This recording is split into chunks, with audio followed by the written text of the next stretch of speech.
Welcome back to my channel. Today we are making puri. In a large bowl, add flour, semolina, salt, baking soda and baking powder. Give everything a good mix. Now I'm adding a little bit of oil, about 2 tablespoons, not much. So some warm water we are going to add little bit at a time. There is no exact measurement for water, just add until you get a smooth dough. When the dough becomes like this, then we're gonna put some oil all around it and cover and let it sit for at least 20 minutes. After resting, now we're gonna start making little balls, not as big as we make for roti, but I would say just like that.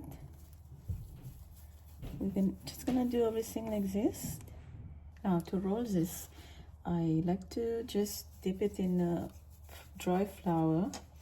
You can just put oil if you don't want to roll this in flour, but I like to do this in flour, but I don't put too much flour so that the oil doesn't burn quickly as we fry it. So now we are just gonna roll it. Divide your dough into 14 to 16 equal sizes when you make little balls, and roll it into thin like that. I like to roll all of them at once before I start frying them, so when you start frying, I'm gonna fry them one at a time. Very important to wait for the oil to get very hot, and then you add your puri in it.